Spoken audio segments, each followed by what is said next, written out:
Shockies, think and drink like a futurist. People online just got their ears blown out. So, hi, I'm Sheila Shockey, and welcome to Shockey Consulting. And appreciate you attending today. We have a very interesting topic and a cool cat of a guest today, and kind of a fun bartender. So, yes. So with that, I am your host, Sheila Shockey, and this is actually going to be our last one that we have for the year. We are kind of retooling how we're going to go about doing some of our outreach and education, because the young people tell me that podcasts are the big thing. So we may start doing some podcasts and have some live events that we podcast. So anyway, look forward to that. Today's agenda, as always, we have a drink recipe, and we are going to have Erin Wynn is our bartender today, and she's going to have the recipe for our special drink. And as many of you know, when we send out an email to announce this, and the drink recipe oftentimes is the thing that gets the most clicks on there. So with that, and then we have one panelist. And it's going to give us some discussion thoughts about community change and kind of what happens when something really big happens in your community. And for those folks that are online, I think most of everybody's been here before. We have a few new faces. Think and Drink was born during COVID, as most kind of crazy ideas. And we used to have a get together online, our staff did, and we would tend to have a drink or a cocktail when we did that. And so we started talking about sharing our information about the future that we use with our clients over cocktails. And so that's how Think and Drink was born. So with that, we have a special drink today. It's not a cosmopolitan, it's a De Soto-politan. And with that, we have Erin Wynn, our bartender, and she's going to tell you about the tasty drink. It really was hot. Yeah, De Soto. So, take 1.5 glasses of vodka. I've even seen that. It went viral. She did a cooking show. I think it was like talking about a little bit of vodka and dumped in the entire bottle. So if I do that, I have the ability. Triple sec, half shot, cranberry juice, splash of lime. Shake that up with ice. Get nice and cold. Just challenging first. Pour it into a glass, and yours don't tilt like mine do. Sorry about that. What do you mean? Mine's tilting. I've been here all day, so. They're pretty strong too. Yeah, they are. Garnish with some lime and cheers. Cheers. Cheers.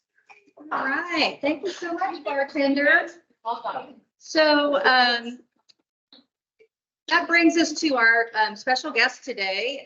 His name is Mike Brungardt. I'm going to introduce him a little bit later with some more information and background. He can kind of tell you some more. Mike and I both recently got our hair cut, so we look more like our pictures. He is the city administrator of De Soto, Kansas, and we have been working with them and have been enjoying all of the crazy shenanigans, hijinks, big changes that are going on in De Soto, being a part of that. But first, I want to kind of just set the stage for the conversation by talking about something that's a little bit broader, and that is something that Mike talks about a lot, is onshoring manufacturing and kind of bringing back middle-class jobs. And so that's been kind of an interesting thought for me, because my entire career has been thinking about all of the jobs from the 70s, 80s, 90s, and beyond that have gone abroad, and really we've become more of a global economy. But there's a lot of drivers and reasons why this is coming back to us now. So COVID-19, again, is one of the reasons why we're starting to bring more manufacturing back to the U.S. And the primary reason for that is we didn't have masks or any sort of PPE and a lot of other things. Anybody that was trying to do any remodeling or get avocados or anything like that, they were having difficulties during COVID-19. And so that got the leaders to be and basically the entire world thinking about How do we bring back manufacturing to be more local? Also, something happened during COVID-19. The workforce really changed in terms of the number of people who were employed. The U.S. was primarily known as a service economy. Come on in. Service economy, architects, lawyers, professional services, IT. That was kind of what we had evolved to. But the jobs really changed during COVID-19. And so now there's really an opportunity with onshoring manufacturing to redeploy the workforce in a new way. And so one of the reasons that's going to make it more cost effective in the US to redeploy that workforce is AI and robotics. That's going to drastically change. We were just kind of talking to that. Secretary of State Scott Schwab is here. We were just talking about that, about AI and what is that going to do for us? A lot of good things, a lot of bad things, but definitely in terms of manufacturing, AI and robotics is going to change the way that we manufacture things in the US and globally. So we won't have to worry as much about redeploying that workforce because the workforce is really going to change and be working alongside of robots, particularly in manufacturing. And Taylor Vandevelde, who's here, she works for Shockey, and she went down to Reno to look at Panasonic's operation. And when they came back, they were talking about how crazy it was that really you don't see a lot of workers. You see a lot of equipment and machinery and people on computers and figuring out how to run these machines and that sort of thing.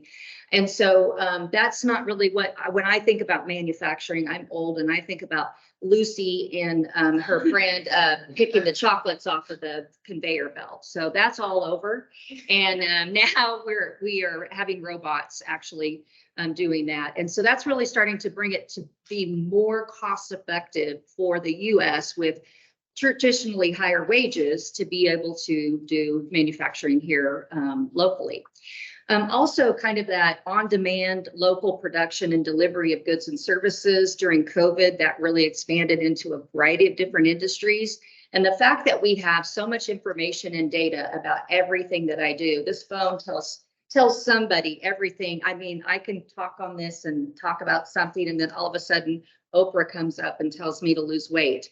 Yeah.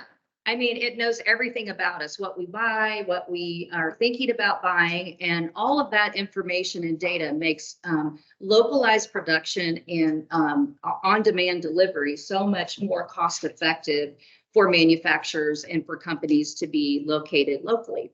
And then finally, government incentives. So much money was pumped into the economy during COVID-19 and following that. And then a whole movement towards onshoring has provided so many incentives for manufacturers throughout the world to come back to the US. So some of the drivers that really have started to kind of be more challenges are obviously I talked a little bit about labor costs, but skilled workforce availability is something that's really driving where they are going to onshore. And Kansas really seems like we are the hot commodity right now. We're getting manufacturers from around the world to come manufacture chips here, cheese in Dodge City, Kansas. I'm so excited about that. We're going to be making a lot of cheese out there where I grew up. And primarily that's because we have a skilled workforce and also the technology and automation. We have so many universities that are plugged into that. And then time to market. We are located within 2 days truck travel from about 80, I can't remember what's the stat, 80 something, 80% of the world, 80% of the US, the world, 80% of the US. And also we have a lot of space here in Kansas. We have a lot of open land. We have a lot of communities that are putting money into infrastructure, which Mike's going to talk a lot about. And then finally, we have water. We actually have water. And the Kansas City region. Eastern Kansas. Eastern Kansas has water, right? Sorry about that. Eastern Kansas. We have water here. And as climate change continues to change, the availability of water throughout the U.S., manufacturing is going to want to come here. And then finally, we have kind of that good old Midwestern work ethic. And I think that will bring more and more folks to the Midwest and particularly the Kansas City area. Some of the benefits, you're already kind of having this happen: job creation, stimulating the local economy, really a lot of reinvestment in skills development in the region, and then looking at ways to make the supply chain more resilient, and then that community pride. We joke a lot with Mike about De Soto is sexy now. Like, you guys are sexy cool people. You guys are the cool kids. That's right. But some of the challenges, again, as I said before, really thinking about how do we adjust the supply chain so that it locates closer to the manufacturing when a lot of things are still manufactured globally. And then just the whole idea behind global market dynamics and how things change so quickly. Will businesses want to invest a lot of money in the US? That still kind of remains to be seen. And really those government incentives are probably the key to kind of filling that gap and making it more reliable for them to make that investment. So what should local governments do? They should do what De Soto's doing. They are working with their economic development team to prepare for the onshore manufacturing, and some of the steps that they're taking, and others should take a look at your infrastructure and your resources, understand that, start to write that down in very simple terms, use that in your marketing materials, look at ways to develop relationships with regulatory agencies, because they can oftentimes stop the reshoring of manufacturing here. Look at your incentive plans. Mike will probably talk a little bit more about that. Work with your universities and develop the workforce. Think about how you can help small business entrepreneurs, invest in your infrastructure, put together a marketing and promotion program, develop those partnerships, and think about how you can promote to foreign entities. And there's a lot of federal programs and statewide programs that can really, and resources that can help local governments with that. So that's kind of a big old broad overview. And with that, we're going to have Mike Brungardt, City Administrator from De Soto, also drummer in Cat Rodeo, which is why I wore this shirt today. Shirt. I know, it's a pretty cool shirt. I wanted to. She was a guest vocal artist in Cat Rodeo. Yeah. It's a stage name. Should we tell it? Mine is Tammy Why Not. Tammy That Why is Not. my stage name in his band. Everybody likes. And we do have an art show today with a music theme. So, but Mike is an engineer. I never have held that against him because he's been a city administrator for so long. But he's really, I don't know how long you've been at. I should know this. It's like 23 years. It 23 started in 2000. years. Yeah. So he's been there a long time and seen De Soto really change, and we'll continue to see him change quite a bit. And with that, I'm going to switch presentation slides. Well, good. While you're doing that, appreciate the introduction. Appreciate the opportunity to be here. This is a fantastic space. It's the first time I've been here. This is great. 2 years ago, no one would want to hear from the city administrator of De Soto in a place like this on a Friday afternoon in front of cocktails. So I think a lot of the stuff that Sheila was talking about with the onshoring of jobs and the building up of the middle class and the providing for a path of economic prosperity for an entire generation of working class people who I think is starting to lose hope in this American dream. You see an entire generation of people who maybe they're not college bound, but they're entering the workforce and they don't see a path to prosperity like we did, maybe, or my generation did, and older generations did. So you might hear that as a passion of mine, because I think De Soto and the region in general has a real opportunity now to move the needle on that with this advanced manufacturing. I'm going to talk in a lot of big generalities. And I'll oversimplify things like crazy, and some of that's my passion for this, and some of it's just the time we have to express it. But one thing I really I always kind of feel in the back of my mind is when I get in front of a group like this. First of all, you guys are intimidating. I wouldn't expect me to be speaking in front of a group of people with your caliber, with your background. Really great people that do great work. Sheila, you're one of those. And I think we should all work very hard to recognize the role that fortune and luck have had in all of our lives.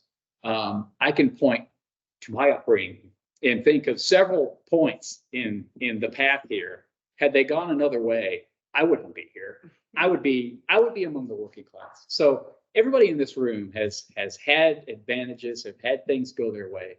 And so realize that. And I extend that to the city of De Soto as a whole. You know, a lot of times when you're getting speakers to come and talk in front of a group, you know, they want the person who's done it, the person who's successful, the person who landed, the city who landed the biggest economic development proposal ever in the history of Kansas.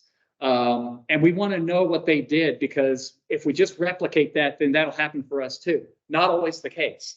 The billionaires aren't always the smartest guys in the room. They don't always have. Sometimes they were just lucky. Sometimes they're absolute morons, and they just got lucky. And so I'm not saying we're morons, but grain of salt. You know, I think there's a lot of things that made it a perfect storm, a perfect set of circumstances for De Soto to land this generational transformative opportunity. And now there's immense, I wouldn't say pressure, but responsibility on us as a city, on a region as a whole, to make sure that we capitalize fully on the opportunity that just Panasonic and then Astra and this whole re-onshoring thing does represent for the whole region, because it really is exciting when you start thinking about it. So the big news, I mean, while I'm here, is in July of last year, Governor Kelly announced that Panasonic Energy of North America was going to build a 5 million, well, at the time it was 4 million square foot electric battery manufacturing facility in De Soto. These are the small battery cells, about the size of a AA, a little bit bigger than a AA, that go into a battery pack that powers electric cars. Panasonic's primary customer is Tesla, but they've also diversified their customer base since then. The battery storage industry is one that is exponentially growing. We've heard it termed the next oil. All the battery manufacturers, from Panasonic to Samsung and LG and others, indicate a need for ramping up of capacity. Panasonic has indicated they have one factory in Reno that Taylor visited. I visited the year before. It's a gigafactory of the scale. They're building another one in De Soto. They've indicated they need at least 2 more of these in North America in the next 5 years. So they're not done building factories, and the others are too. And that's because of consumer demand for these electric vehicles is very strong and will continue to be strong. And as the power grid develops throughout that'll remove a barrier that's keeping some consumers out of that market. Some consumers, a good number of consumers, are not buying electric vehicles just because of charging station locations, and that's a problem that's easily identifiable and easy solvable. And we're working on that now. So that's the big news. So as I mentioned, the building now is up to 5.2 million square feet. So the footprint is about 2.5 million square feet, and there's 2 levels of production. There's two production floors. So total square foot is about 5.2 million. 4,000 direct jobs Panasonic will need. And the interesting part about that, and it kind of gives you an idea for the scale, the scope of this, that even though they need 4,000 jobs, it's still a very highly automated production process. There are robots doing most of the work. The 4,000 people are needed to move materials around for the robots and to run the robots, essentially, and some engineering staff and administrative staff. So they still need 4,000 people. They're going to make 6 million batteries a day out of this to meet their once they're fully operational, and they want to be fully operational by 2025. The biggest, most impactful number I can tell you today is that the economic impact from this facility is estimated at $2.5 billion to the region annually. That's a number that's very hard to get your head around. When the NFL draft came to the city, big deal. They were talking about a $200 million financial impact one time. The World Cup is even a bigger deal. They estimate that at $700 or $800 million for the region, economic benefit for the region. This is $2.5 billion annually, every year for generations to come. And you know, the opportunities there, of course, changes, of course, challenges, of course we're worried, you know, of course. but the opportunities for, for existing businesses, new businesses, for workforce, for like we talked about, the working class, the quality of life benefits for the region are enormous. So that's what was announced in July. And since then, we've been very busy with our partner with Panasonic to implement. As I said, they need to be stood up by 2025, and there's a massive amount of work that needs to get done before that time. So they broke ground in November with earthwork excavation, and they poured their first footings sometime in February. First steel went up sometime around March. And on site today, there's about 600 workers today. These are a couple weeks old. It really changes every day. About 600 workers on site today, mostly earthwork contractors and steel erectors and the concrete people. For 4.8 million cubic yards of rock and earth have been moved. There's 9 cranes out there. The building pad, the grading work for the pad is largely complete. I'll show you in a minute. There's kind of 2 wings of the building. The wing 1 foundations are complete, and wing 2 they've actually started on that too. By October, they're projecting 6,500 workers on site every day to construct this thing. So once they get the building shell in and they start on the mechanical, electrical, the interior systems, and the tooling and the standing up, there will be 6,500 workers that need to get on the site and out of the site every single day. The infrastructure needed, the stuff they had to build just to build this thing is impressive. We call them trailer cities. Sheila wants me to use another name, but it's sticking. I think there's somewhere around 50 construction job temporary trailers in each location. There's 2 of these, and they will have large tents for the workers, and just a lot of infrastructure goes in just to building this thing. So to get a little idea of the scale of this thing, I don't know how well you can see from the back, but the building itself is this large U-shaped white box that you see that's kind of underlying here. This building here is the Empire State Building laid on its side. This building here is the Burj Khalifa laid diagonally across the place. The 2 Disney cruise liners would line up alongside. There's an interior courtyard. So the U shape of the building, there's production lines on the north wing and the south wing. And then this middle part is where they kind of package and distribute. And then so raw materials come in through the courtyard area and the finished product goes out. The courtyard area alone, Statue of Liberty is in there, and there's 6 football fields that could fit in the courtyard. It's 1.5 miles if you need to walk around the whole thing. So all this is set inside the infield of the Kansas Speedway. So if you've been to the Kansas Speedway, you know kind of how big that is. That's how big the building is. So this aerial, I think it was taken back in May. It just shows the site grading. The site itself is about 300 acres, and regionally, I think we have a map here. It shows regionally where it is. So it's in the northern part of what is now Astra Enterprise Park, and that's the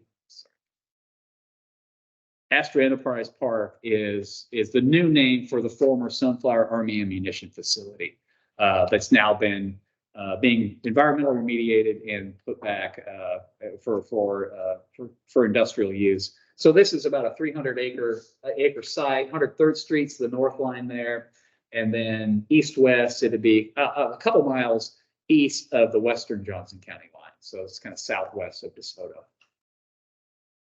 This is a picture again from probably a month ago or so. This current construction. You see the cranes. You see the steel going up 2 levels there. This is just the north wing. So they'll build the south wing. I think the footings here for the south wing you can see off in the distance. They've actually started erecting some steel there on the south wing since this picture was taken.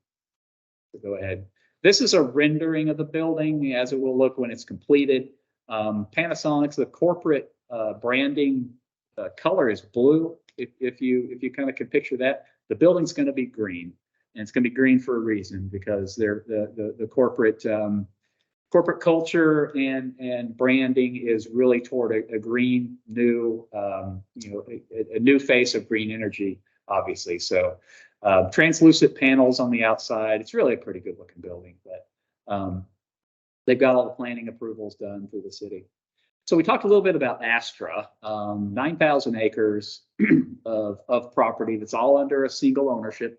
So the Army, when they decided they didn't need it for munitions anymore, just worked a deal with a private development team, SRL, and it's a partnership of Kissinger Hunter and Postmelly law firms involved as well. They transferred that property in 2004 with under basically the deal was we'll give you the property, but you need to administer and oversee the environmental remediation and then put it back for reuse. So 9,000 acres, you can't see this table, I know, but that puts it between the size of Dodge City and Pittsburgh, Kansas. It's about 14 square miles. So the next slide here, if you go, these blobs are other cities. So this is Astra. This is the shape and the size of it. This is Emporia. This is Gardner, Pittsburgh, and Ottawa. So it's similar sizes to those communities. And then this is a little closer view of the developer's kind of vision for the full development of the Astra Enterprise Park. And this largely aligns with the city's vision. I'll talk a little bit about what the relationship between the developer and the city has been over time. Since 2004, we've kind of been working in cooperation with them for a redevelopment to happen here. So this is the 9,000 acres that we showed before. The Panasonic building is up here in the corner. That's 300 acres. There's another couple thousand acres of property adjacent to that could be redeveloped, light industrial, advanced manufacturing type uses. Of course, could be some commercial uses. The emphasis is away from residential uses at this time. Another very interesting part of this is a utility scale solar facility. 2,300 acres, essentially this whole south half of the property will be developed in a utility scale solar facility. The Sunflower Redevelopment Group has a lease, has agreements in place with a utility scale solar developer called Savion to build a facility there. The approval process for a utility scale solar to connect to the power grid is about a 5-year process, and they're about 3 years into that. The city has revised our regulations to allow for something like this to occur. So we're very excited about that because there are some limitations with baseload power capacity with Evergy and also with the Southwest Power Pool that start to become a concern when you start looking at the types of advanced manufacturing jobs that we want to promote and create here. So to have renewable energy on site that can be used, also it's a fantastic marketing tool for us because all these big companies have green energy goals. They're looking for those credits. They're looking for renewable energy sources. And to have this, and incidentally, about a mile south, there's another West Gardner Solar project that's in the approval process. It's another several thousand acres. Together, they could be 1,000 megawatts of renewable energy available in Johnson County for use by Johnson County companies to stand up Johnson County jobs. And if we can keep that local, fantastic opportunity there for that. At the same time, independent and parallel to the whole Astra and Panasonic and all that stuff that's happened, we have the Flint Commerce Center. It's only 370 acres. It's just right down the road from Astra. They're looking at 5 or 6 million square foot of building, and they're targeting manufacturing and distribution. If it hadn't been for Panasonic, this would be the biggest thing ever to happen to De Soto. That's a big deal. I mean, there's 1,000 jobs right there. That would be a big deal, but it's become a side note. So not their fault. So we talk about the opportunity there. And if you look at this slide, you see the Astras outlined in blue. Panasonic's a small portion of that. There's still thousands of acres that could be used. And then you can see the Flint industrial site there for another 370 acres. So the opportunity there is immense. So the question gets asked, how did you prepare for this? How's the community feeling about this? Isn't this scary? What are you going to do with all these jobs right on your doorstep? How's it going to change the fabric of your community? And the answers to those things is that we've kind of been prepared, and we've been preparing for this for decades.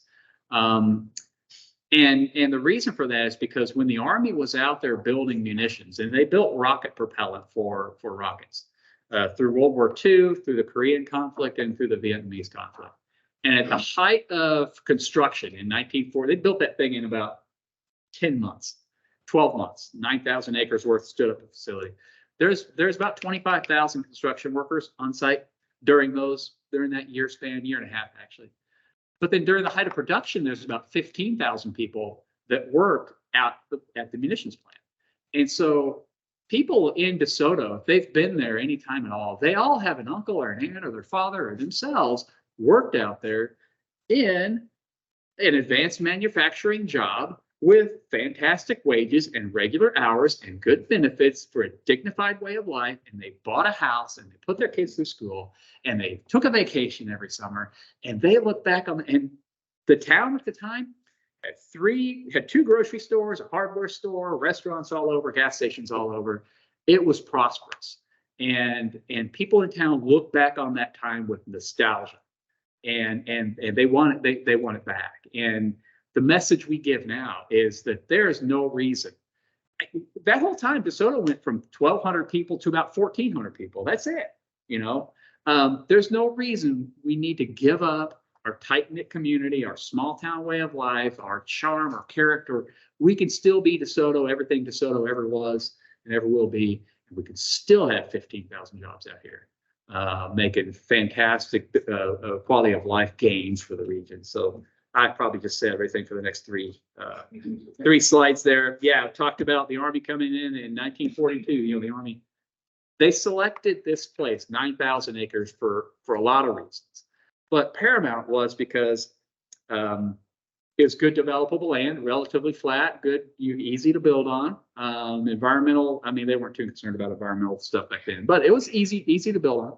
Center of the country, good access to natural resources, water and power, and a great labor force. The Kansas City labor force is one that it's used to be in the industrial labor force with the auto manufacturers that have been here for generations. So that's why the Army came, and that's why, and all those conditions still exist today. We're still in the middle of the country. We're still within 30 minutes of 1.5 million people in the job market. We still have great access to natural resources. All those things are still exist. But so when the Army was producing the stuff, things were great in De Soto. But Vietnam came and went, and another decade came and went, and this place was kind of on mothball, and the employment dwindled down to a couple hundred people, and businesses kind of started drying up in De Soto. It was hard to keep a hardware store, so it kind of went out. And the one grocery store kind of held on even through the mid-2000s, but it finally went out of town. And the realization set in that, I mean, everybody knew it, but the real impact set in that, when the Army was out there doing stuff, they weren't exactly all very careful about making sure the environment was still. So there's a realization that there's some serious contamination issues at the site, which in 2004 was a big reason for the Army stepping in and transferring the property, but with a very solid plan to clean that property up. And so between like 2000 and 2020, the remediation was going on, but nothing was really happening. There was kind of worry, there's rumors, I heard there's methyl ethyl out there, and the cows glow when they come off the property. So we've always kind of be sitting on the sideline because it was in the county, it was not in the city. We always kind of worried and wondered about what was going on, but never really were involved at all. And in 2000, we went to the developer, worked a deal with the developer to annex the site and form a tax increment finance district that would generate money to complete the environmental remediation on the full 9,000 acre site. So that's what we did. In 2000, we annexed the property, formed that TIF district.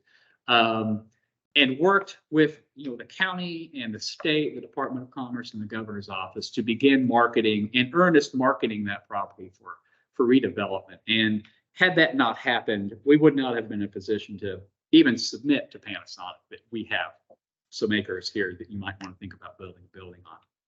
So that's kind of how it happened. And since the announcement, the community, it's shock, there's worry, and there's apprehension, and there's an intense desire to make sure that we make the right decisions now for the future. There's interest from around, but there's all those concerns are overshadowed by optimism and the memory of what it could be, and really what jobs like that mean for quality of life and for a community. When people struggle financially, they don't have the time, they don't have the resources, they don't have the emotional and physical energy to become engaged with their communities. If they have to work 3 jobs to buy their kid a coat in the winter, they're not coming to a city hall meeting to say what they think about a direction. They're not joining the Rotary Club and donating their time on the weekends. They're not at the PTA meetings.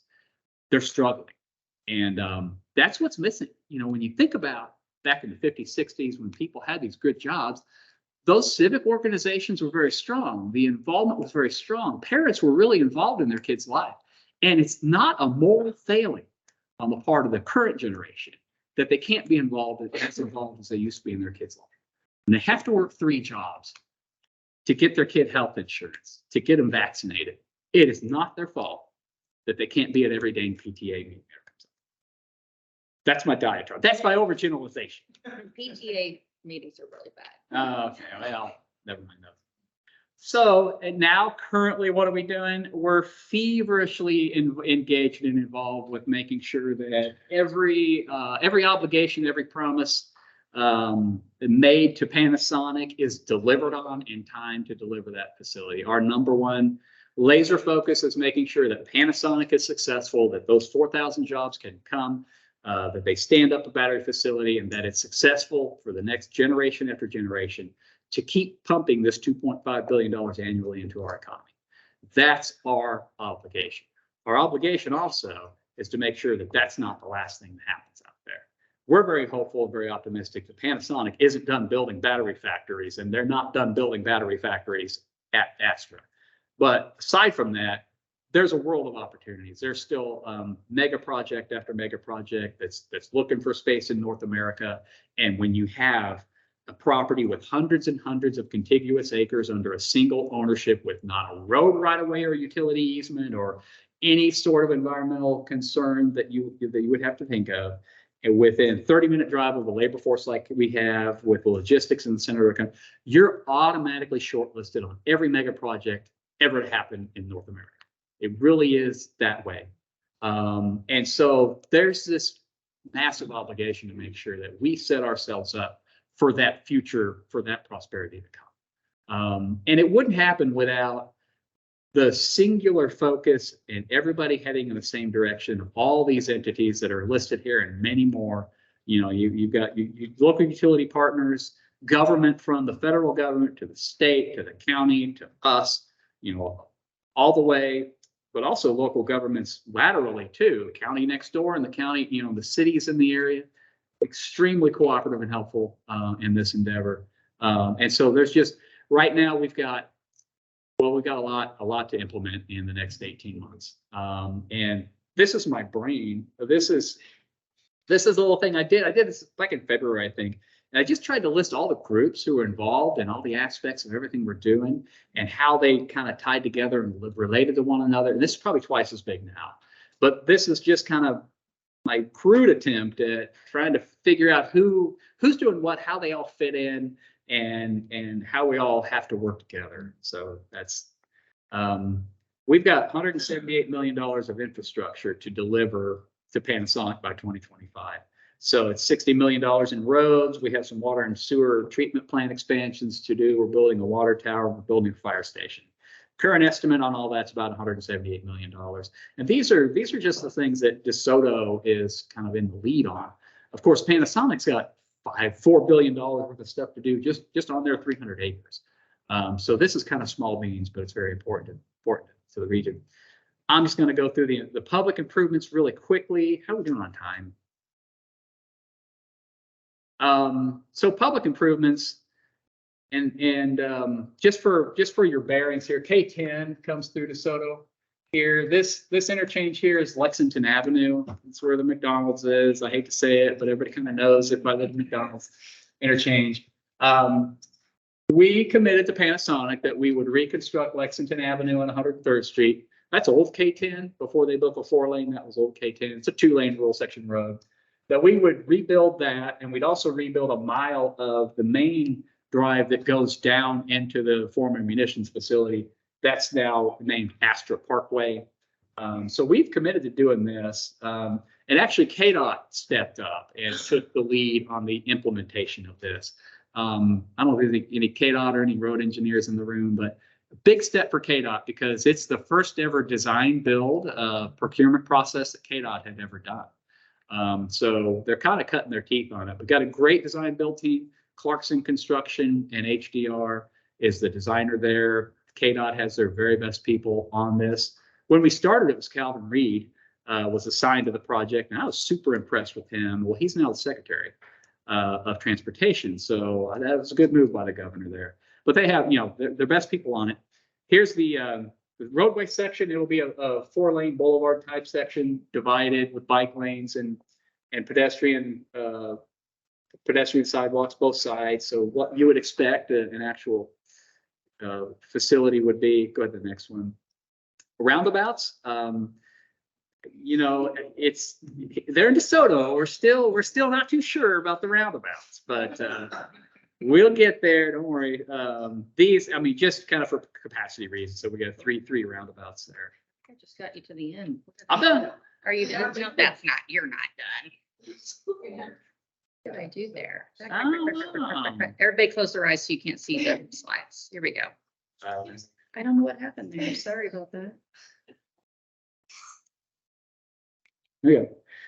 $47 million of water treatment improvements. So De Soto, since the mid-90s, we've actually been operating the water treatment facility that was built by the Army in the 40s. It's in the middle of that, after that blue box. It's in the middle of that.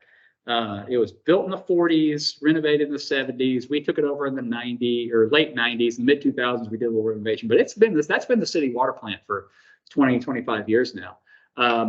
Going to completely renovate that, and new filter building. I won't go through all this stuff, but right there on the side, it's about $40 million of improvement. And then we have some raw water development to do. We pump water from the river, from the Kansas River, so about $7 million in raw water capacity to upgrade. So $47 million there. Sewer treatment plant expansion, similar with the design flows that Panasonic will be bringing, plus additional growth for the rest of the region. We're going to take our capacity from 1.3. We're still determining the ultimate capacity, but it'll at least double, maybe even triple it to 3.9. We're thinking that's about a $30 million improvement there for you with all that. Sewer line improvements. So this is a map of the general area, the Flint 370-acre Flint properties there. Panasonic will sit right here. We've got to build about 5 miles of sewer main, regional pump station that gets it up to the sewer treatment plant. So that's about $20 million of sewer line improvements to do that we're working on now. A new water tower right next. They're building lithium-ion batteries, and if you haven't heard, there's some fire suppression concerns with those things. So they wanted to make sure that they had elevated water storage on site or very nearby, and so they also wanted to make sure that they had a fire station very nearby. So another obligation we have is to build and staff and maintain a fire station. So it's about a $12 million project there, and the fire station will be, go back one, just up the road. So Panasonic, 300 acres there. Fire station's going somewhere about right. They're about a quarter mile away. And that's kind of what that looks like. Labor. So looking ahead, I talk a lot about the fact that yes, we're extremely busy. Yes, we're laser focused on this, but at the same time, the landscape, the economic development landscape, and the re-onshoring of these jobs, and with the trillions of capital that's waiting to be spent on manufacturing in the United States, the iron is so hot right now, we can't take our eyes off the future opportunities. And that's a challenge for the region's challenge for us. So we are still moving aggressively toward the next mega project. And of course, it doesn't have to be mega. I mean, it could be smaller projects. But we think there's great opportunities in food processing, advanced manufacturing, plastics, clean energy, and logistics. Of course, logistics and distribution are always going to be big just because we're here in Kansas. And there's nothing wrong with those projects. And we're going to need some of them if we have all this advanced manufacturing. But those are not the type of jobs that we're talking about. Those are, those fill-in jobs. Those typically don't pay. They don't have the working conditions and benefits that advanced manufacturing does. So, but nonetheless, there's still opportunities there. I talked before about the distinctions that are offered here, kind of a perfect storm with De Soto, with Astra availability there, automatically shortlisted for mega projects. And we think the opportunities exist. Data centers is another one. Some of the challenges, though, before I get to the timeline, are, of course, workforce development. We're in a great area for workforce, but that doesn't mean there isn't work to do. So there's consortiums that are being stood up around that item. Working with Johnson County Community College, Kansas City, Kansas Community College, University of Kansas, the local K through 12s to stand up, the workforce pipeline in advanced manufacturing. The De Soto school districts and really all the other Johnson County school districts have done a really good job in the last probably 10 years to refocus on the vocational training. There was a whole generation that went through school whose school administrators were reluctant to tell parents that not everybody's college bound. And as a result, they were reluctant to tell parents that your kid ought to be in a welding class. That's gone. I think that's changing, and there's no reason it shouldn't. I don't know, I got sidetracked. But regardless, lots of opportunities there for the region. Project timeline, as I indicated, everybody that's ever heard, how fast all this has to happen, just kind of shakes their head. Everybody who's in that business of delivering infrastructure shakes their head. There are premiums being paid for speed, for sure. A lot of focus and energy into this from the governor's office on down. So they want to have this thing operational by the first quarter of 2025. So their employment ramp up. They've already kind of started hiring for engineering jobs. We've already heard from Garmin that they're stealing engineers, which here or there. And we will soon begin hearing from the other manufacturers in the region that they're stealing workers from them. That's a challenge that I think we want to address collectively. My myopic vision of that is we'll pay your people more and they'll stay. Treat them better and they'll stay. Give them benefits and they'll stay. Working hours, working conditions, they won't go just because.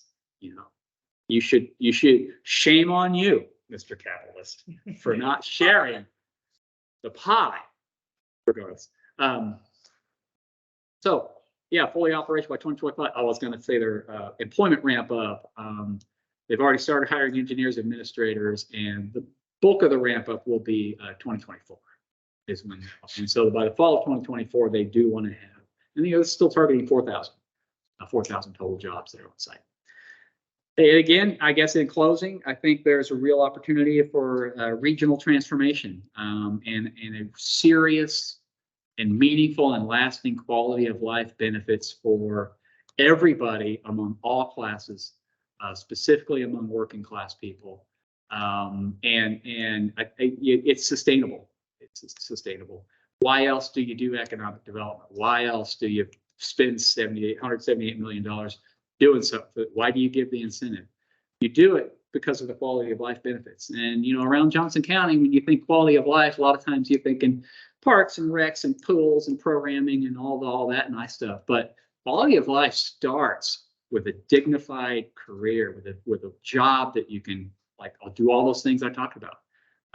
Afford to send your kid to school and have some time, recreational time to yourself, and not have to worry about paying gas bill. And we think there's an opportunity to do all that. That was all I had for you. Great. Looks like time for drinking. Yeah, time for drinking. We do have questions, but if you do want to get some more information, Taylor, she's working on designing De Soto, which is a long-range plan for De Soto, and trying to figure out all these things. I see Lucas Neese is here, and we're working with him on childcare for this with the state of Kansas and transportation. There's all kinds of things going on that have to kind of be figured out. And we do have I think it's a weekly newsletter. Is that right? Is it every other week? I should know this. How often is the newsletter? Every week? Weekly. Seems like it comes alive. But it's a weekly newsletter that kind of keeps you up to date and gives you, as Mike said, the things changing like this constantly. So it's kind of nice to have it. So if you're I forgot to mention, when we realized this was coming, one of the first things we realized was we're going to need some help. We're going to need a lot of help. In public relations and communications and urban planning. And it was just obvious we needed someone of Shockey's caliber to help us with that. So that's one of the first things we did. Yeah, we had to talk him into it. No, it's been really interesting because, as you said, the community is very excited, supportive. They, people that some of them are, there's always a few people in town that aren't excited about certain changes and that kind of thing. But for the most part, I think the community is very excited about the opportunities here. So we have some questions that we'll take, and I'll go with Jan Peters first because she's my Great Bend friend. So go ahead. Great Ben. We have another Great Bend. I know, I just learned that today. Okay. Thank you. For the excitement and the for the state of Kansas, it's really exciting. I have two questions for you. Can you talk a little bit about what the remediation of the land look like? Yeah. And what are you doing with housing? I mean, you've got all these employees that are going to be in your community. Yeah. What's the housing initiative? I'll try to get Cliff Notes version of each. So the environmental remediation, I've learned a lot in 20 years. The site is under a RCRA permit, which is a federal permit for ensuring the environmental remediation takes place. And those come with deed restrictions that aren't lifted until an administrative process is carried out and studies are done and the remediation efforts and verification. So it's largely a federal government EPA process, but they've delegated that to the state of Kansas. And so the developer and the Army Corps of Engineers have been working with KDHE to obtain those environmental clearances. And that is now done, has been completed on about 1,500 acres of the 9,000. So the Panasonic site and about another 1,300 acres adjacent to that have been completely cleared from a remediation standpoint. Larger picture, though, there's really kind of two forms of environmental stuff that needs cleaned up. The first is environmentally hazardous materials. So that's the stuff that'll make you sick if you come in contact with it. It's asbestos, it's lead in the soil, it's actually rocket propellant and explosives that they had to remediate. That bucket of remediation, the Army Corps of Engineers has taken full responsibility for and is performing on cleaning up those aspects of the remediation. And they give us a time schedule by 2028. They will be completely done with all that remediation. Of course, it's done on 1,500 acres now, plus another couple thousand acres, and they'll be completely done by 2028. The other bucket of remediation is just the typical dilapidated structures and road beds and pipes and other infrastructure that's not hazardous, but it's in the way of development and it's an eyesore and it needs cleaned up. That bucket of infrastructure, of contamination, if you call it, that's the reason that we need the TIF incentive. That's really, it's a couple $100 million worth of cleanup there. And so the TIF revenues are dedicated toward remediating that. And that'll largely happen as development occurs. So that's kind of the overall picture on that. Housing has been a nationwide issue for a generation. And if we kind of go back to a sidetrack that I get on a lot, it's not necessarily housing, but it's cost of housing. Of course, there's a shortage of inventory and we have all that crunch, but but the cost of housing to build a house, it's just, it's expensive these days. And that's Well, nothing. Let me tell you, it is not near as expensive here as it was in Western Kansas. Really? Oh, Oh, yeah. oh, yeah. Yeah. If, I'll say this, if working class wages had kept up with inflation, like housing costs have, a starter home would be $400,000 and no one would bat an eye. You could afford that. A working class person could afford $400,000 if that wage had kept up from the 1970s. And if you look at housing costs, aside from some regional outliers on the coast, largely, it's just been an inflationary increase in housing costs too. Of course, some areas are different. So that doesn't solve anything, right?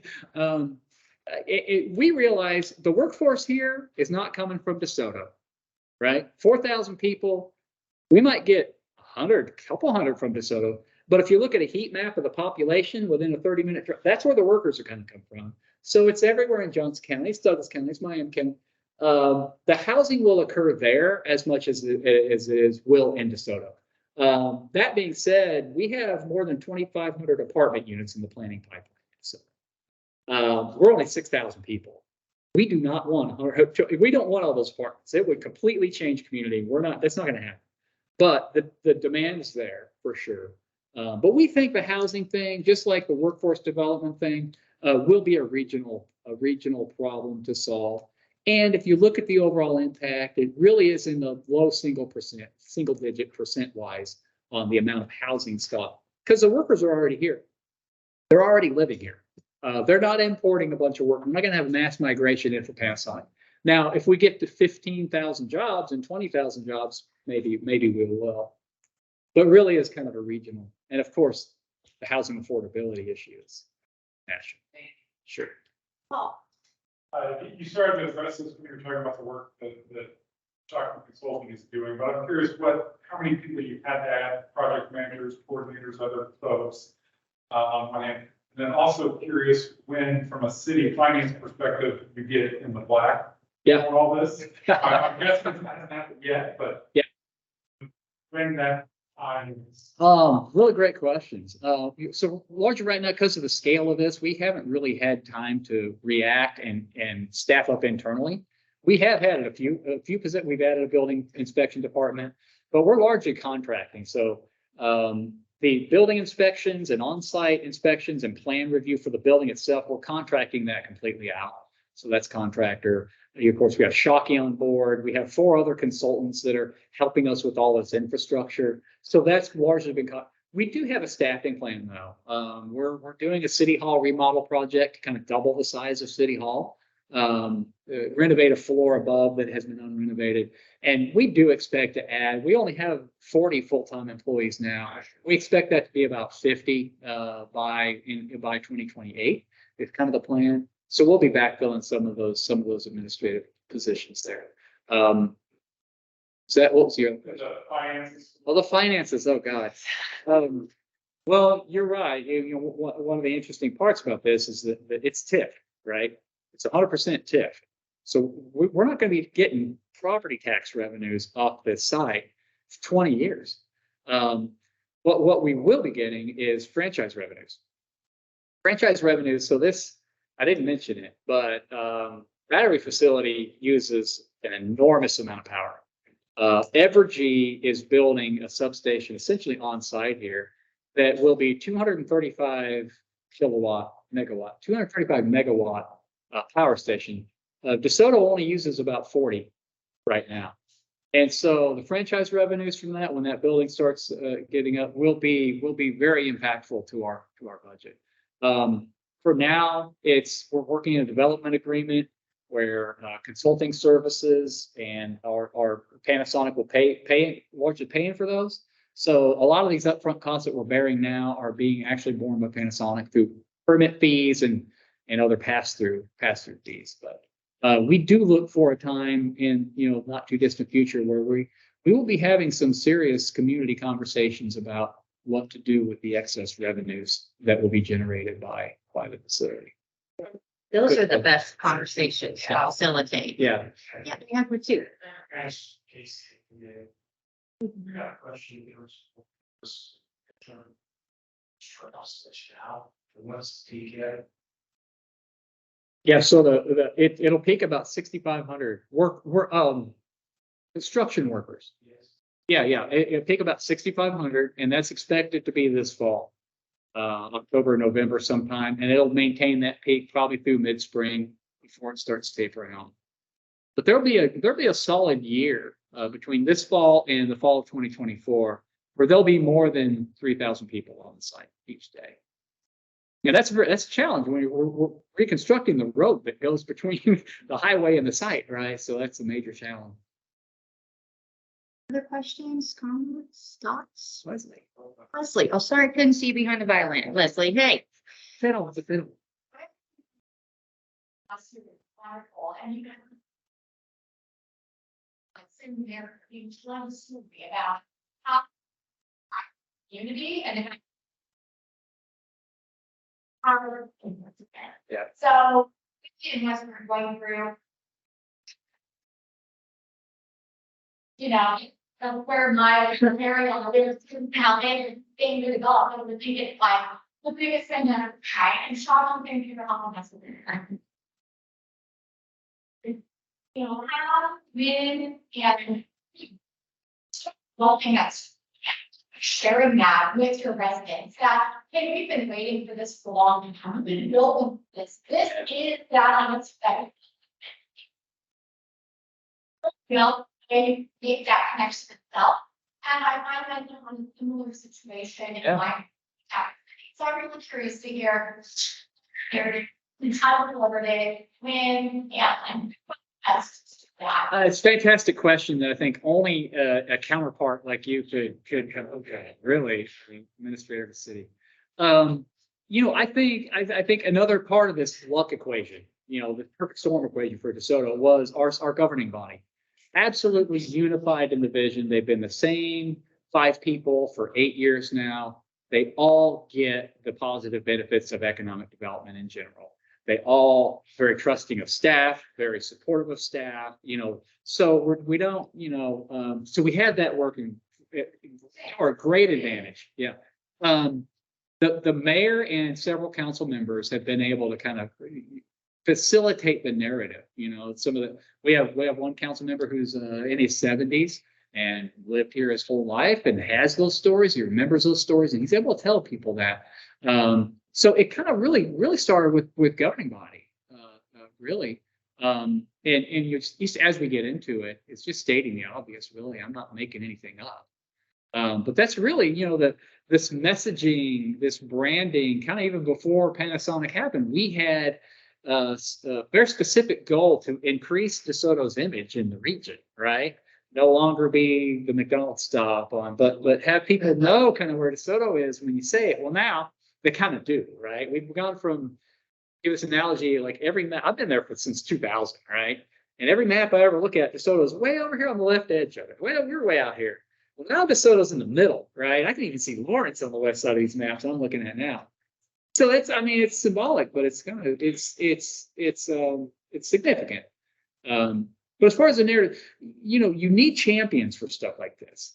You really do. You need people that can articulate the positives, that don't alienate people, that have personalities that are engaging enough to not seem like we're doing this no matter what you think. And we have some in-house people that are like that, but I think it starts with governing body. This would not have happened if we had the type of governing body that I see in other places. It just would not happen. I think too, Mike's got a really good staff. Whitney, your communication person, is real energetic and wants to get information out to the community. And you hired her kind of before this started. Yeah. And so that was kind of, again, I don't know, good planning luck. You kind of got her in spot and she kind of started getting the infrastructure for communications together. And then his assistant, Brandon, and they kind of work together to make sure that, everything is pulled together and the story kind of gets out there. Brandon's addition, he's been there about 1.5 years now. So just before, he's running the city now. I do this. I'm not doing any of the same stuff I did 18 months ago. None of it. I don't. Brandon's running the city. He's doing all the HR, he's doing all the insurance stuff. He's doing all that. God. Yeah. Yeah, so it's kind of the team of them really came together to say, hey, we have to talk to the community. And sometimes, there's a fear of doing that when something big happens. Yeah, And yeah. I think you guys were like, no, we gotta get. Well, I this mean, the first thing Shockey did was like, okay, we need a new community vision. We're doing the outreach. We're doing that. We're like, hey, let's do a community reset, the focus groups, so we're working on our strategic plan, and that'll roll into comp plans and some other stuff next year. Other questions? Yes. So I applaud your vision that's made. Does the Soto hire engineering team to do like master planning to project populations, resources? Yeah, part of what Shockey's doing, yeah, for us, yeah. And, we have 6 or 7 kind of consultants. We should put the picture back there. So how many engineering firms are working in the Yeah. area? There's a lot of them right now. It really is kind of stood up after the announcement. But before we had, Charles was back there in the corner there, GBA. Charles started visiting, he came from Johnson County Wastewater, and he's now in business development at GBA. And I think about the time he started 6 or 7, 5 years ago or so, him and Katie would come out and just insist on having lunch with me like 4 times a year. And we'd sit through those lunches and we talk about the stupid roundabout we just put in. And we talked about a stupid roundabout for 3 years before anything happened in De Soto. And then finally something happened, right? And so Charles has been a friend of ours since before we were cool. But yeah, I mean, it's largely the consulting community. Anybody else have questions, thoughts? Okay, yeah, sure, go, Michelle. So the energy, we talked a little bit about, so trenches means ever see. Walk different too, or Yeah. narrative is because it's the uses the infrastructure needed for Panasonic, and they're not fair for everything. Yes. And they're going for a rate increase. How do you feel that that is an impact on the community, and this narrative that we develop? Yeah, so How are you responding to that? well, we love all of our partners. So, let's just start there. Yeah,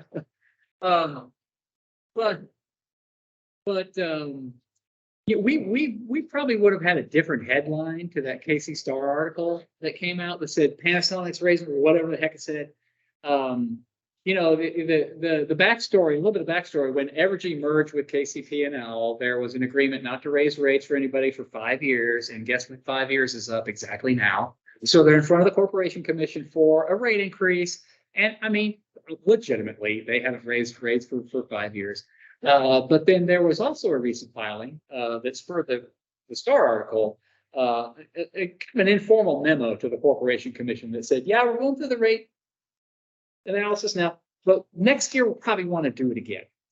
And here's some of the reasons. Wolf Creek, something or other, something else with Hawthorne, and Panasonic. And that's all that was in there. There wasn't any numbers that say Panasonic's up X and Y and Z. We got to build A, B, and C. There really wasn't any material to back that up. Our vision, our feeling on that is that typically massive, regular industrial load that has a constant load every day, that's a big revenue generator, tend almost every single time to lower unit costs for everybody. When you can have a user like that, you don't have to plan for peak capacity. You know that revenue is going to be. Those things tend to lower costs.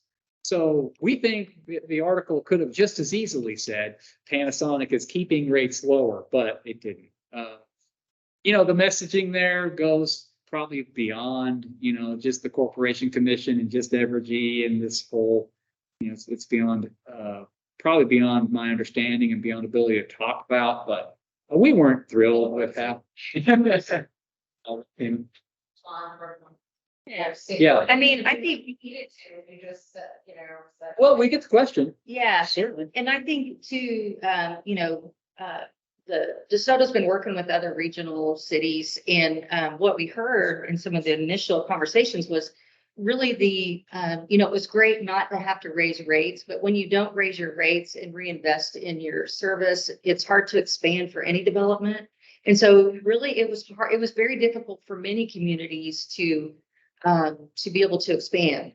And so, you know, it really was, we heard from Olathe, we heard from a lot of different communities that said they need to reinvest and start to be able to have that expansion available. So it wasn't just Panasonic, but you know that if you're putting a rate case in the biggest economic development case in the Kansas, you know, in Kansas history, you're going to mention that, right? Yeah. And so I think that's kind of the way we've explained it as both of those points that, you know, this is more of a regional kind of issue that development can't occur until reinvestment's made in the system. And that if you have a constant user, you can generally keep those more constant rates for everybody. So, but you know, going to always be a little bit of spin. So any other, we got someone back here. Yes, it's wow, so it's construction environment. So I was trying to see secrets on this.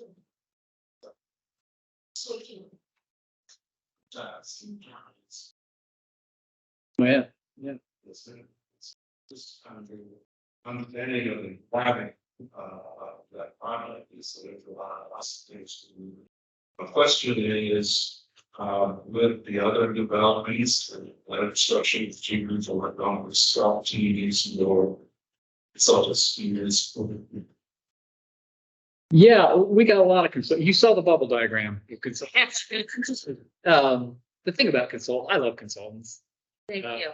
We love clients. but they don't come without workload at all, right? So kind of juggling things right now. But I think regional as we look toward 5 and 10 years down the road, I mentioned the responsibility that we have to make sure that we set ourselves up for the future.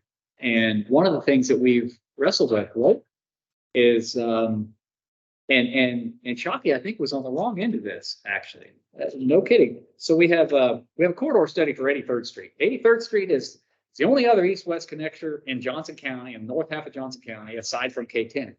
And we realized that corridor is going to get busier. It goes right through De Soto. So we need to do a corridor study to accommodate for all this growth. And Shockey was on the team to submit for that. And we interviewed them. They did a fantastic job. Taylor Cummings just did a fantastic job. We knew that they would do just a great job. But the discussion was, shouldn't we have a new set of eyes? Let's get somebody else that might just have a different perspective on that. And so a variety of viewpoints, I think is valuable. It's always valuable. And so we selected somebody else for that job, right? Chucky should have got it, maybe. I know. So, but the whole idea of more brains, make better decisions, I think is valuable.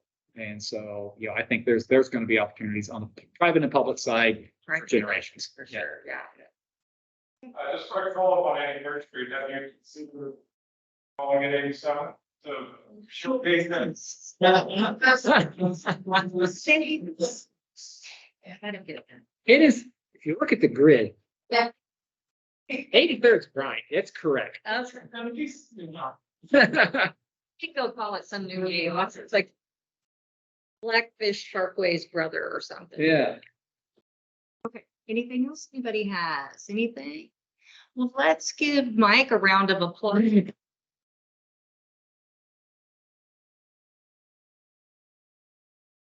Most awkward point of my day. So embarrassing. Wait, so as I said before, stay tuned. We're going to start doing our Think and Drink events more quarterly, and then we're going to come up with some other thing that we're doing that's more podcasty or something like that. So stay informed with our newsletter, and please feel free to stay around for a little bit and enjoy the art we have here today. The theme is called Music Includes. You have all local artists.